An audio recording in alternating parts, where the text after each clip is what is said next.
A big hello and welcome back to all our listeners to another episode of Asher Look, It's Irish History for what is our one-off Christmas special.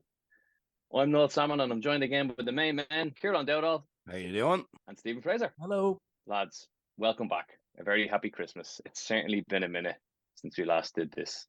For various different reasons as to why. Kieran, you've had your baby girl, Isabel. Yeah. And Theo, you've had another daughter, Kayla. So how are you gearing up for the Crimbo, lads? It must be very busy. Yeah, it's different anyway compared to like last Christmas. Like not the buzz, and we'll probably get into it, but the buzz of having kids and with Christmas, like it just makes it extra special. So it's nice. I suppose you were the same, Steve, were you? Yeah, my eldest is 3.5, so she gets the concept of Santa now. You still can't bribe her with good behavior.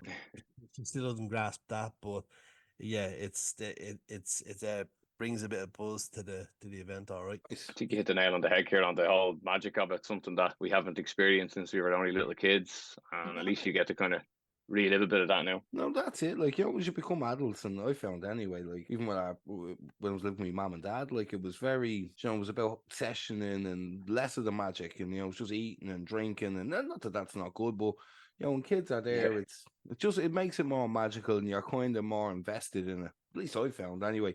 But to be fair, the baby's 8 months old, so she will have no memory of this year at all. So it's all for me. True that. But at least you've got the new house. It's well decorated. Oh, yeah. That comes with its own excitement. So congrats to you on that.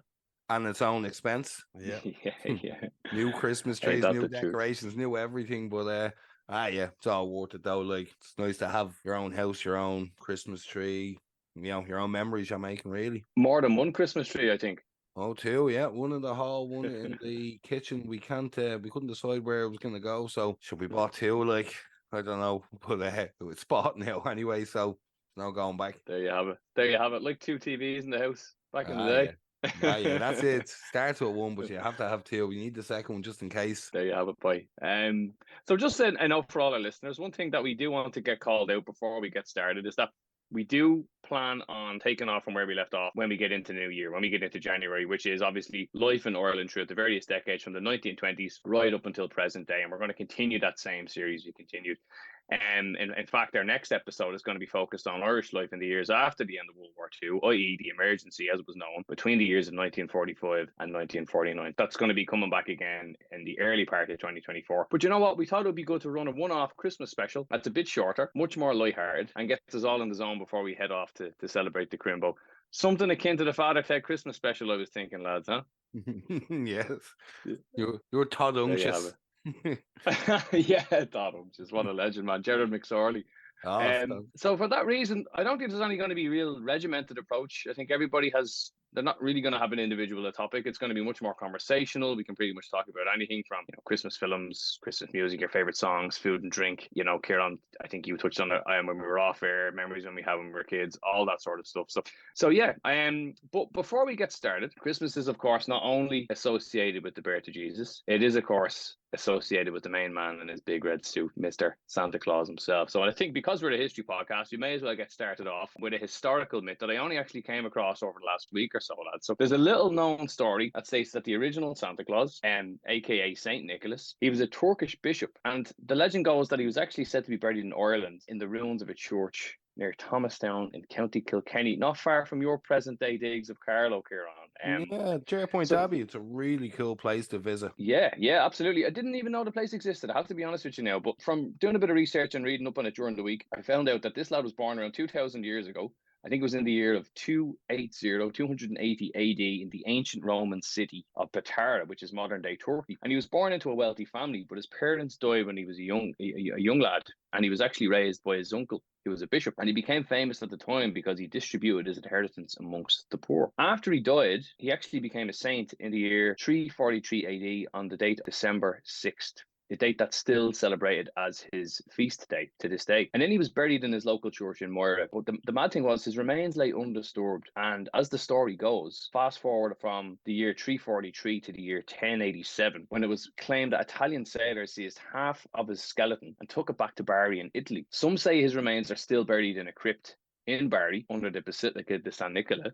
However, other sources claimed his remains, or at least some of them, were taken to a Moorish town near Nice, which is, of course, in present-day southern France. And then not long after the year 1087, the Crusades started in the Holy Lands. We could probably do an entire series on the Crusades, never mind a podcast.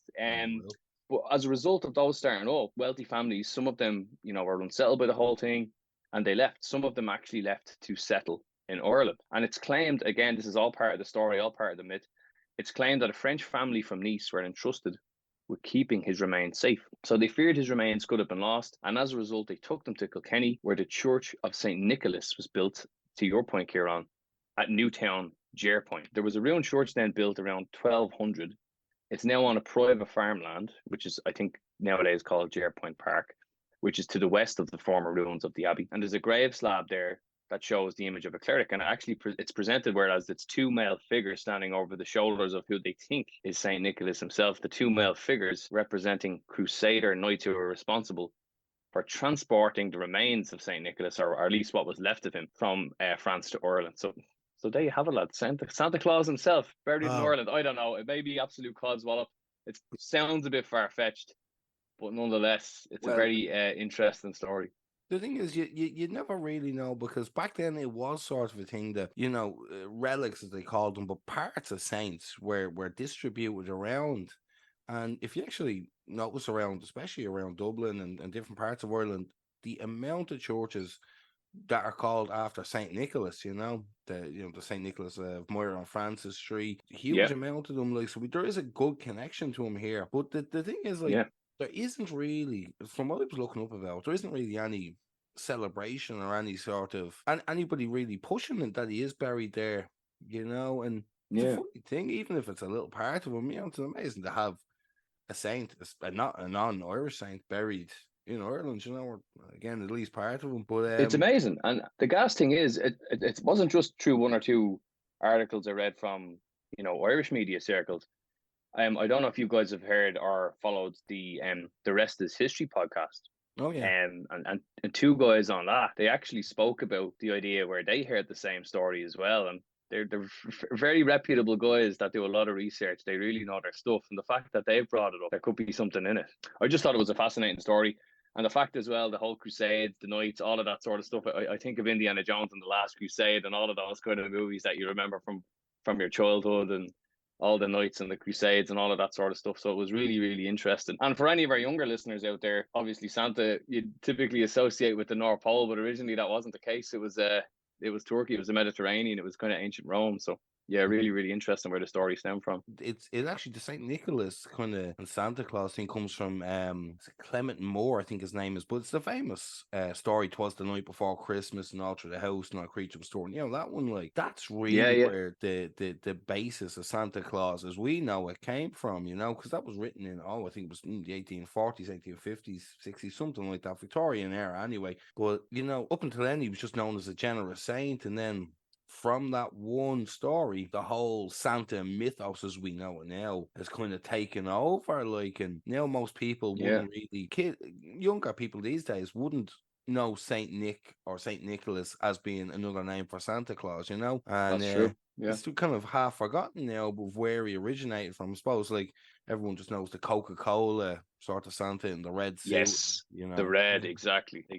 And it's amazing that, like, in reality, like, the Santa Claus legend is probably the better word to use, is completely from Coca-Cola, down to the red suit, and that we know now. It was huge marketing, and you have Rudolph the Red-Nosed Reindeer that came again from the department store in America, like, and how commercialized the story, never mind anything else, has become. Like, well, speaking of commercialized stories and the idea of Santa Claus in the red suit, Christmas films, Santa Claus the movie, the original one, yes, which starred David Huddleston as Santa Claus, was also Dudley Moore, who played his right hand man, one of the elves, and then John Lithgow was like the kind of evil businessman who wanted to make a profit off all of the knowledge that Dudley Moore brought to him as an elf who was kind of banished. Don't you believe in Santa Claus? Why should I? He never brought me anything. That's because you were probably a naughty boy. Yes. I guess I was no angel.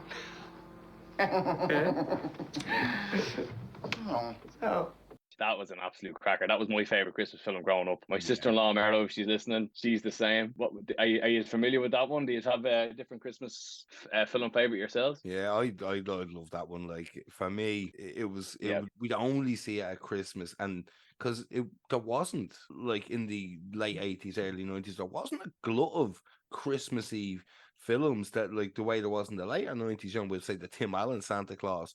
So for me, that was like the absolute tip of the top. Like when that was on, like, do you remember, like, because we're probably going to a later, but show the RT Christmas guide. You know, when you were younger and you'd be circling, you go through it, you're circling what you want to watch. Like we'd circle that 2 or 3 times because it could be on RTE some night and then it'd be on Channel 4 or whatever, BBC, and we would literally watch it a couple of different times over the Christmas just because it was amazing. Like, and I love Dudley Moore, and what's his name from Rocky is in it as well. I only copped that when I watched it last year. Burgess Meredith, he plays Mick in Rocky. Oh yeah, it's like the head elf, like, and I did not cop that. It's only I was watching it last year and ended up going down a Wikipedia black hole. You know what I mean? As you do. I've been there. He played the Penguin in Batman as well. Yeah, he did. The original TV series, back in the day. Yeah, but like I didn't even cop it was him, and I was only looking, and I was like, oh my god, it's Mick from Rocky. Oh, stop! Yeah, I love it. Do you know, like the one I love, A Christmas Carol? It's the absolute classic. The original. But what got me into it, lads, right? Do you remember The Den? Obviously, The Den, for anyone who doesn't know, was a kids' TV show on Network 2 or RTE, the national broadcaster. The kids' TV stuff. The main TV show of our childhood, without question. And they did, must have been 95, I suppose, but they did like a version of the Christmas Carol with Dustin the Turkey, if anyone knows him. Was Boyzone in it? Yes, Boyzone were in it. Yeah. You had Ray Darcy, was Bob Cratchit. I think Socky was Tiny Tim, and I'm trying to think which the Boyzone fellas were. I think Ronan Keating was in it, obviously. I don't remember what part he was in, but I think he was like the ghost of Christmas Present. Some of it's on YouTube, actually. It's really good. But for me, like, that was like, I love A Christmas Carol. I've watched it like 4 or 5 different versions already this year. My favorite version of it would have been the Muppets Christmas Carol, where Michael Caine played Scrooge. That like, for me growing up, that was my depiction of Ebenezer Scrooge. Do you know what I mean? I didn't know any different. Like the Muppets, like, it was absolutely brilliant though. And I love the Patrick Stewart one. Did you ever see that one? Yeah, but that's gone back, isn't it? It's 99 or something like that. But it's one of those ones where I love Star Trek, and it's like watching a Star Trek episode of A Christmas Carol or something. Like, I just love it. There's Richard E. Grant and different people in it.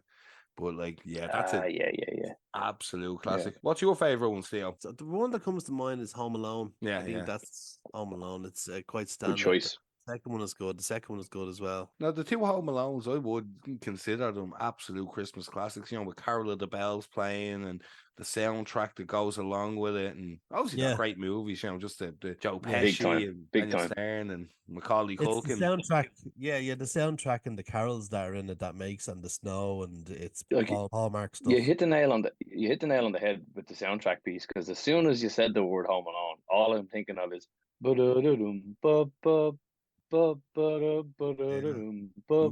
like straight away without even thinking about it. So it's mad the effect. I think the first Home Alone, it came out in 90, I think 1990. I think I'm fairly sure it was only 3 going on 4, and I think it was the first film that I went to see in the cinema ever. So it just goes to show you. I think so, I'm fairly sure. And I definitely went to see Home Alone 2 Lost in New York, because my brother brought me to see that. That was in 92. It would have been a bit older, would have been about 5. But it's mad. Like, it's just synonymous with your childhood growing up. Brilliant movies. But do you know, like Home Alone 2, so like one of this is going back to like what we were saying earlier, but like our own Christmases growing up. So one of my favorite presents I ever got, and I didn't expect to get it, like, was the Talk Boy. We put it on the Santa list, and it was one of those things where I was clutching at straws, didn't think I'd get it, and I remember opening it and just being blown away. And obviously I still believed in everything at the time, and was just blown away that I had this. I could see it on TV, and I had the Talk Boy, and I had it for years.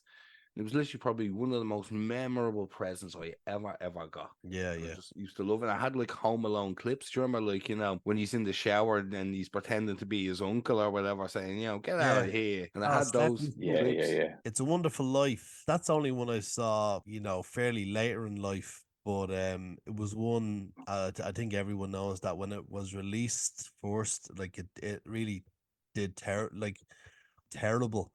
and it didn't get big until like 15 or 20 years later. Like when it was released, it was like it was Much Ado About Nothing. Like nobody thought it was this classic that we know it to be now. But for me, I think Jesus, that's 1946 still. but it only Wow. became legendary the older went on. But yeah, that's another good one as well. A lot of those films did though, like the original, the 1985 Santa Claus, and a lot of the Christmas movies that we consider classics now were kind of panned at the time. And you can read the reviews on some of them, like critical reviews. They're not great, but like it was the whole thing of, when they were played at Christmas, and you tune in and you'd watch them on TV, and they just became classics. Like I said, for me, some of those films, they're some of my favorite films. But if you were to look at critical reviews, they don't get great reviews. But to me, I love every second of them. Like the Santa Claus movie, every second of that is absolutely amazing. Yeah, big time. And look, it's going to be different. We have different perceptions now from the childhood we have grown up in the 90s, where kids today would love different, more kind of modern takes on it. Like the animated films, Arthur Christmas, the Polar Express, all this sort of stuff, all of the kind of animated CGI stuff. So I think it's just a different perception. The one thing I have to call out on this episode is the movie Die Hard. What an absolute belter. What's your opinion, lads? Is it a Christmas film? Before you answer, I would say yes, absolutely, without question. What's your take on it? It is. Yeah, both Die Hard definitely. and Die Hard 2 are Christmas movies. Like, It's the Christmas party that gets 100%. hijacked. Yeah, and yeah, exactly. Do you know what I mean? It's one of those films. It's like routinely played till about 10 or half 10 on Christmas Eve. Do you really think you have a chance against us, Mr. Cowboy? Yippee-ki-yay, motherfucker. Yeah, but like it is like in the Christmas music playing over the end. It's a Christmas movie, true and true. Yeah, no, and I think it's Let It Snow, isn't it, at the end? Yeah, I think it is actually. Dean Martin. It's like Tony Bennett. And like it's in California. It's not like you're going to be like a blizzard of snow. Like obviously in the second one, I think he's in Dulles, so definitely loads of snow, and it's at Christmas. But what a film! Hans Number 2 Gruber, was John probably McClane. even the more Christmassy one. Like if I was to take either 1 or 2 and say which is the more Christmassy, I'd say number 2, because they kind of steered into the skid and they were like, right, let's just make this a whole Christmas movie. Like, yeah. Still, remember we used to have the game and used to play all the different levels. Die Hard 1 and the skyscraper. Die Hard 2. You had the little gun and stuff. And, PlayStation 1, there's one of the Die Hard trilogy game. Yeah, that was a classic. 3 great game. I think another Christmas present I might have got actually as well. Probably another fairly good one. 3 epic games in one. 3 epic films. Amazing games, standalone games in one. Yeah, you've got the kind of the TV specials, and as we were saying, like if you're Irish and it's Christmas, it is a Christmassy Ted. Father Ted's Christmas special. You have to stuff. Yeah, it's just so good. The Golden Cleric. A Golden Cleric? You're not serious. I'm deadly serious, fam. Like I can't. If anytime I'm walking around with a dad like my wife in any sort of like duns or anything like that, and we walk by the lingerie section, I always say it was like it's Ireland's biggest lingerie section, And she just looks at me like, "You're an idiot." It's Ireland's biggest lingerie section. I understand. Right, this is the situation. We have 8 priests hanging around the lingerie section. If there's 1 or 2 of us, that'll be embarrassing. But 8, we're talking national scandal. I read that. That doesn't get old, and you know what? It's December now, and I still haven't seen it. I probably haven't seen it in about a year, so I'm actually looking forward to watching that. It's usually on Channel 4 or RTE. Yeah, it was on E4. It was about 3 nights ago or 4 nights ago, but I clicked onto it, and I'd forgotten the part where Dougal opens the advent calendar, and he's just like, it's a load of lads staring at a star, and he's kind of disappointed. He's like, well, it's better. Ted says, what is it? Better than yesterday's prediction. What was it? Rude Hullet sitting on a shed. They should have really done a parody with Rude Hullet sitting on a shed at some stage. I'm not sure why no one's copped onto that yet. But I've always wanted to buy one where it was an advent calendar, and it could just be the rest of it could be like the story, the nativity story, but just one of them would be Rude Hullet sitting on a shed. Yeah, absolutely epic. But the only other film I was thinking of, Batman Returns, the one that you would like a lot. That has to go down as a Christmas film as well. I mean, the whole thing it's set at Christmas time. It's snowing from start to finish. The main man in the black cape I think that's a fantastic Christmas film. And Penguin announces himself when they're lighting up the Christmas tree. Yeah, exactly. And it's pure Tim Burton as well. What was it? The other one he did, was that A Nightmare Before Christmas? Was that the? Am I thinking of the right movie? Yeah, A Nightmare Before Yeah. Christmas. A weird stop. It was a stop motion. I only listened to this recently on another podcast, but it's stop motion animation. It's interesting. It's a good movie, but like for me, I think it's a certain like sort of person that likes it. I find it more of a Halloween-y film. Yeah, it's kind of an in between to November film. Yeah. Really. November film. Yeah, Well, yeah. Yeah, I don't because know. it is dark, and I'd say it'd be very spooky and scary for a lot of kids watching it. A lot of young kids. But I think for me, like I kind of saw that later in life. I think I must have been probably 20 when I saw it. So for me, what people have seen put that down as their Christmas classic, and that's great. Yeah. For me, I never really got into it. I always prefer the more kind of magically ones rather than the kind of horror ones. I don't know. Yeah, I'd be the same. So like, you ever see some of those like the new like kind of you see in the last couple of years coming out like the Santa's a murderer or what's that one? Yeah, Violent Night I think is the latest one, isn't it? Violent Night. Good name in fairness. But yeah, like Bad Santa and all those. Yeah, I don't know. Like, some of them I think are kind of so good, so cheesy that good. Yeah, like you have your guilty pleasures there. The Holiday and Love Actually. Yeah. I only watched Love Actually this time last year for the first time with Emma, my missus, and it's actually a mad film, like a proper adult film, like Hugh Grant is the Prime Minister, Marty McCutcheon. Your man Billy Bob Thornton makes a gas cameo in it. He's actually the guy who plays Bad Santa in a different film. He plays the American president in it. I thought his cameo was absolutely hilarious. For anyone who hasn't seen it, it's well worth a watch. It's very funny. That's a even our favorite Liam Neeson's in it. Oh yeah, no surprises. Liam, El Dev, the big fella. You should have played that character as Dev, This treaty bars the way to the Republic with the blood of fellow Irishmen.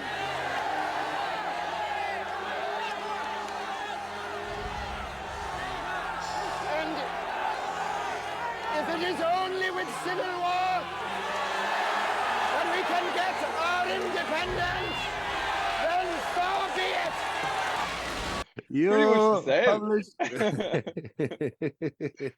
Yeah, and then obviously we got like Christmas music, and Ireland is lucky in the fact we have the best Christmas song that ever lived, and it is as Irish as they come, even though it's set in New York and signed by two people who are, raised in England. Yeah.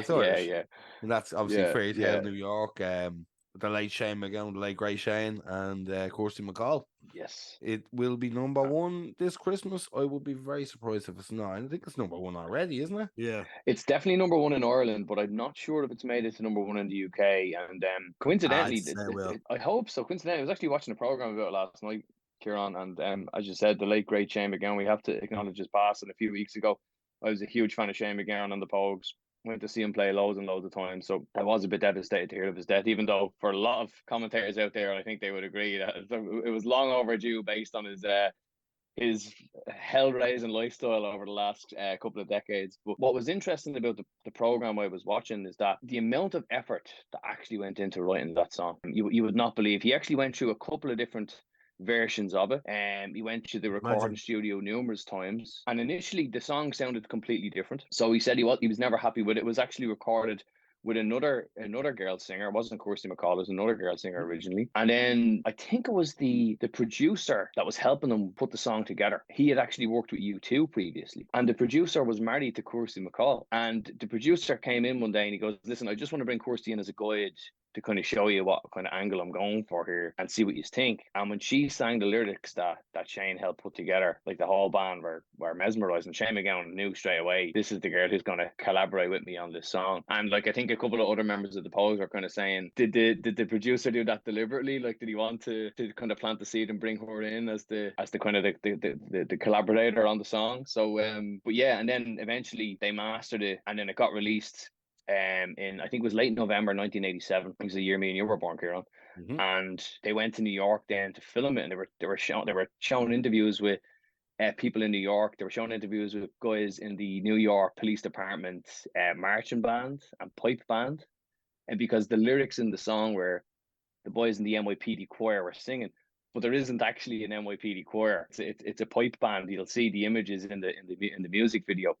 And this lad was talking, and he would have only been about 20 at the time, and he was 50, and he was 50 odd, and he was saying, "Oh, that's me," as the song fades, as this part of the music video fades in. That's actually me when I was much younger, more handsome. And he says Shane MacGowan was wild. He said he came like, and he's like he goes up to the 6'4" guy who's kind of leading the band, and he takes one of these kind of marching sticks or whatever they're called. Like I don't know the name on them. Obviously, the guys at the front of the, is that what it is? Yeah. And he says he took it off this guy, this very intimidating, imposing guy. Shane MacGowan was obviously pissed. Throws it in the air like 20 feet, does a little spin, and then catches it. Like, and he was probably wasted at the time. Everybody was just like, "Who is this guy?" You know. So even then, he was a different breed. Like, you know, I know he didn't last too much longer in the Pogues after that. I was obviously their biggest hit of all time. But I think it was just an amazing story to hear about the background to it, and it was a tragic end for both their lives, because Kirsty MacColl was killed in a boating accident in Mexico in the year 2000. She had her 2 young sons with her, which is very, very sad. They were only kids at the time, and even one of their young sons was interviewed as part of the documentary. And then of course, you know, Shane died at 65 only a few weeks ago. So yeah, no, it's definitely important to mark that and acknowledge that and how important the song was. Will it make it to UK #1? I hope so. It deserves it. I hope so, but for I think for most other countries, they don't really see it as a Christmas song or quite as big as it is in Ireland. And sort of it's a unique thing to us, because it's the Irish mentality that, you know, our best Christmas song is about somebody singing about being arrested and jailed and drunk and, you know, having a screaming argument with their girlfriend. And from what I can gather from the song, kind of in the middle of the street, like, and you know, it's not the most Christmassy, but for something, I don't know, something about it that just, it is Christmas for me. Even if I hear it in the middle of July, I totally agree. It's a Christmas song, and I've heard loads of people play it in different cover bands and stuff in the summers and stuff like that. And I'm just looking and going, it's a Christmas song. It's as Christmassy as you can get, you know. You know, the strings arrangement done by Fiacre Trench, like, you know, it's amazing. It's the part we all know, really. It's just such an amazing song. Absolutely, definitely, as we've already discussed, best Christmas song ever written, hands down. I think it was the Pet Shop Boys that picked them to #1 back in '87, and Shane MacGowan was talking about how disgusted he was about how much he hated the band, hated the style of music. So yeah, hopefully they'll manage to get to #1 before the year is out.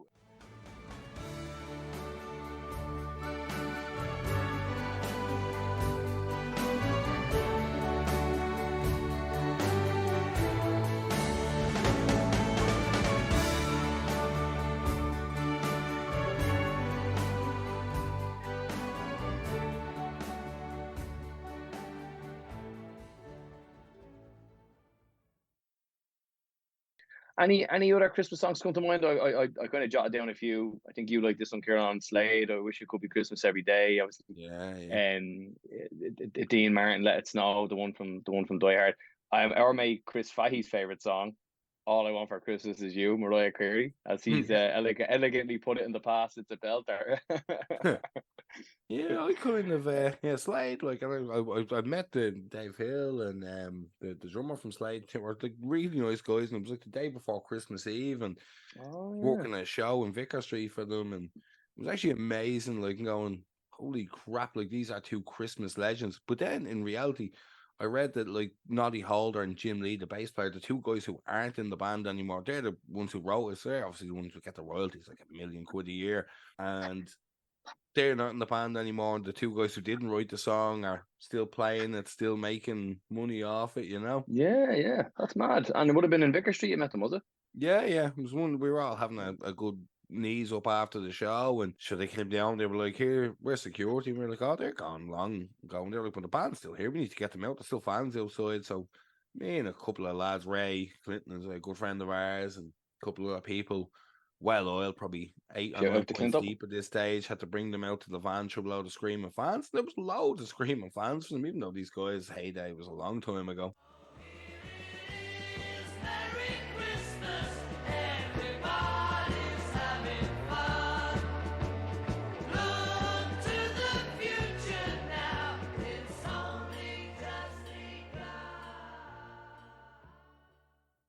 I think the only other one as well that kind of kicks things off for Christmas, you hear a lot on Christmas FM now, Michael Bublé. It's beginning to look a lot like Christmas. That's usually when, like, okay, we're in business here now. You know, as soon as I hear that, I'm starting to think about mulled wine and chicken and turkey and ham and stuff and sambos. And then Cliff Richard as well, mistletoe and wine. That's a bit of a classic as well. Yeah, what's the Paul McCartney one? Simply having a wonderful Christmas time. Yeah. There. Yeah, But like my favorite good. show was the old Christmas carols. Like I love, I'm not religious at all. Like God Rest Ye Merry Gentlemen, Hark the Herald Angels Sing, Silent Night. Yeah. Stop the Cavalry probably is my favorite. Oh, Jonah Louie, yeah. But that one, like he just like slapped that "Wish I Was at Home for Christmas." Like that song was made long before he actually added that line and the sleigh bells into it. And Wow. yeah, so it was kind of like a song about obviously the First World War. And somebody kind of said, "Oh, we're releasing it at Christmas. We should try and make it Christmassy." And just by adding that one line in, I mean, it is like for me, it's one of those ones I'd be humming in my head. And I love Joe was reminding me there as you said it, "Driving Home for Christmas" by Chris Rea. Yes, of course. How did we not cop that one? That's a belter as well. That's probably my number 2 to Fairy Tale New York, to be honest with you. Yeah, me as well. Yeah. And like Stop the Cavalry for me anyway. When I was away, I was in Melbourne for 5 years, and that song used to always get me. Like when I used to hear it on Christmas Day, and you'd have a few, you'd get awful sad when you listen to that because it's not it's totally different out there when it's. I think you hit the nail on the head with the old school kind of religious-y ones. I didn't actually say this to you lads. Was that a concert last week in a church in Nice? One of them is best friend's father's, Jim Call. Shout out to Jim. He's a singer in the Baldonnel Singers. So like a choir of lads kind of in their 40s, 50s, 60s. Fantastic group, and they had a special guest tenor. I think his name was Paul Lenihan, and they also had kind of a lady who specialized in opera singing and all this sort of stuff. And then they brought in the school choir from Nice, and they were singing stuff like "Hark Now Hear the Angels Sing" and "Silent Night." And then the school choir did the Snowman, and it was absolutely spectacular to hear it in that kind of set and that kind of auditorium. So yeah, those are the songs that stand out for me as well, Kieran, on the kind of the religious side of things, the carol side of things, all that sort of stuff. I love the Wexford Carol. It's what you'll hear in the intro and outro. For anyone who doesn't know what that is, the Wexford Carol. And Tom Jones is recording. He's become the first male voice to actually record the song. But it was in a documentary about Michael Collins, and it's about his assassination, the part they're talking about, and they're playing this song. And I remember thinking, well, that's amazing. Obviously, Michael Collins was killed in August, in the height of summer. I remember hearing this song and not realizing it was a Christmas song, and obviously enjoying it's a beautiful melody. But then hearing it done by Crano, a young people's choir, on like a Christmas CD my mom had, and it was done beautifully. And since then, like it's always been, as far as me, the traditional carols, it's always been my favorite song, and it's an Irish one. But like that's the Wexford Carol is for me is one of the best, and probably number 3 on mine.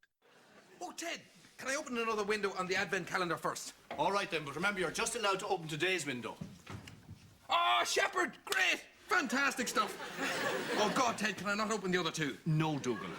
God, Ted, I can't wait to find out what's behind tomorrow's one. I bet it's a donkey or something. All right, so you've changed from your initial prediction. What was it again? Rude Hullet sitting on a shed, wasn't it? God almighty, Dougal, where do you get these things? Do you know what? I'd say it's probably just a lovely angel. Do you remember, like, your ma would do the big Christmas shop, like, and, she'd be getting bits in, tubs of sweets and stuff before Christmas, and you had to kind of wait till, I suppose, 3 or 4 days before Christmas Eve before you could, in good conscience, start hoovering into them and start eating them. We're pretty much at that now. I think we're allowed. Yeah, we had a whole box of Freo Rocher here ourselves last night, like between the two of us, and You only get about 12 in the box. Oh no, we got one of the big ones, like, and it was meant to be for people coming over, and Asher, you get one into you. Well, it was gone. There's Did you no have them stopping in it. that It's like them. It's triangle like them shape? Lindall ones. Yeah, we got the triangle one and all. Like, oh, Mr. Nice. Ambassador, you spoil us with this Ferrero Rocher. And on the topic of the Christmas shop, myself and Emma we're up at 7:30 tomorrow morning to go and do it before the crowds arrive. We're getting to Dunn's for 8 a.m. So The country's up doing the shop. What? I'll tell you what, but we'll tell you we'll be stocking up. My favorite food, and I'm going to ask you the same question, has to be the post Christmas dinner sandwich.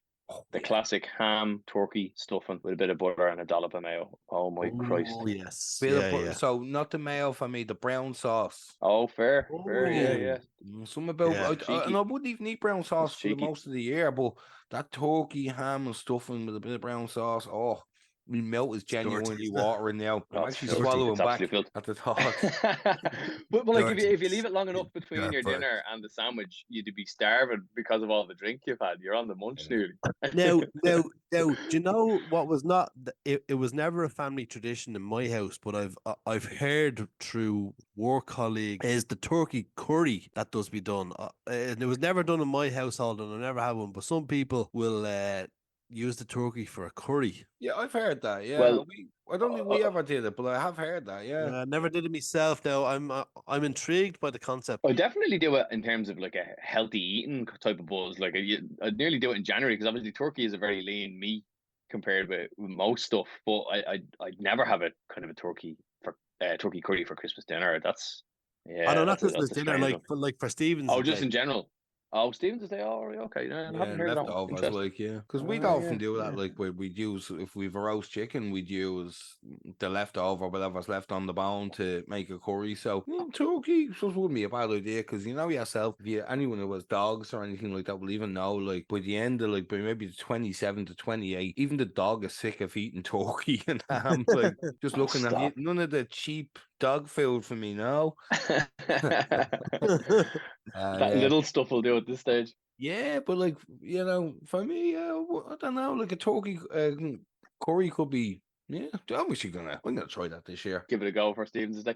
Well, what about drink though? Like I always look forward to like a mulled wine. I've gotten into the tradition now of kind of getting the mulled wine mix, getting the cloves, getting the cinnamon stick, bit of a few slices of orange, throw in the bottle of wine. I've even started to use a little bit of TK red lemonade. Oh, I think it's class. And then what my brother makes, or at least when I did go to his house for Christmas dinner, is a French coffee. Obviously, we're all familiar with Irish coffee. Whiskey, coffee and cream, whereas Shane would use a Hennessy coffee and cream, and I tell you, it is unbelievable, to be honest with you. I don't know if you've ever enjoyed it yourself. A man after my own heart.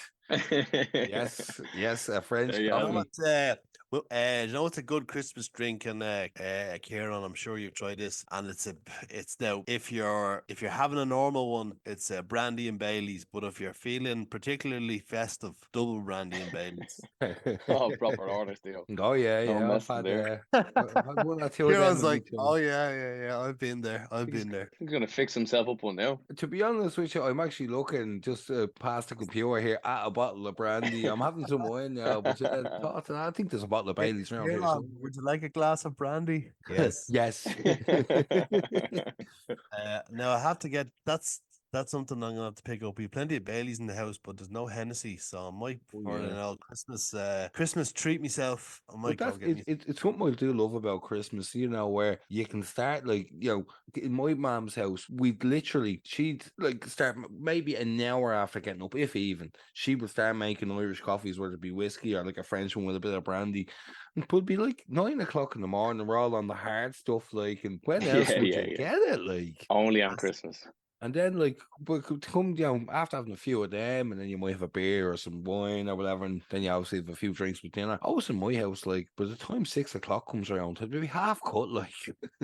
Oh, you will be. Jesus, if before Christmas dinner you'd be half cut. At least I know I'll be anyway. Oh yeah.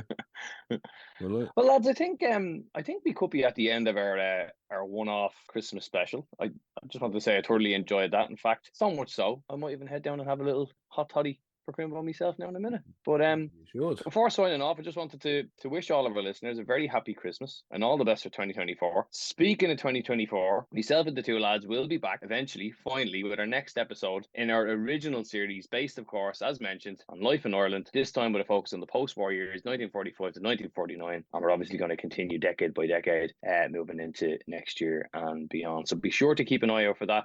Lads, any closing remarks? So, well, I'd like to finish with, right? I want to finish with a question for you.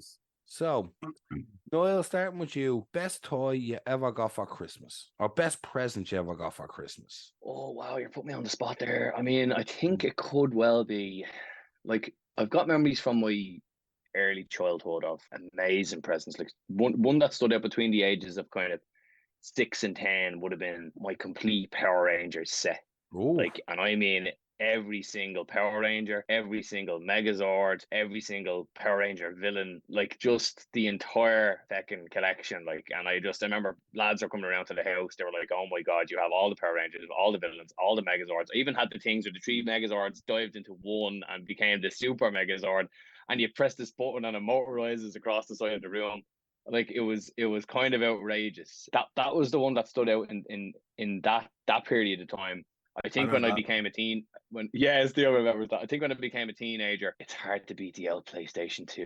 You know, I have to call that out now. That gave me some amazing memories for gaming and stuff. So yeah, I think they're the two that stood out. I've tons and tons of other ones, but definitely those stand out.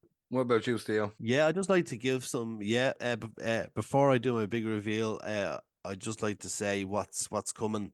I think with our hiatus that we had there, with our life-changing events that got in the way of the podcast, but there's so much good content. So getting to me favorite toy, definitely, probably you said the PlayStation 2, Noel. I'd probably say PlayStation 1. Nice.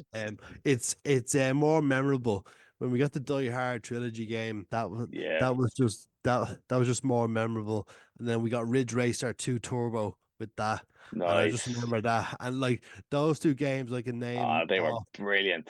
Brilliant games. But I can't name the PlayStation 2 games, but I can remember those 2 games. Yeah, well, like for me, I'd say even I'd go back a little further and say, like, as far as computer went, like I was saying earlier, the Talk Boy from Home Alone 2, that was a big one for me. But like, we got a Super Nintendo, and before that, we'd like had a Commodore 64. But like Commodore went out of business probably 4 or 5 years before I was born, so it was old. Oh, Kieran, my brother had that. My brother had that.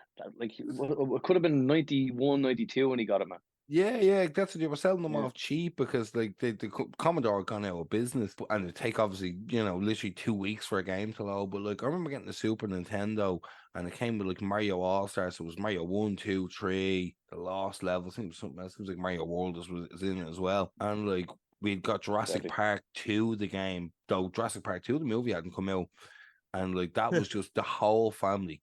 Me mom, me dad, brother, me sisters, everyone was playing, and it was sort of really coming together. Like, and have you any good presents coming to you this year? Do you know? Not that I'm aware of. No. I just know one. I'm getting a new record player, so that's my. So I'm looking forward to this year. Lovely. Yeah, I broke the other one and moving.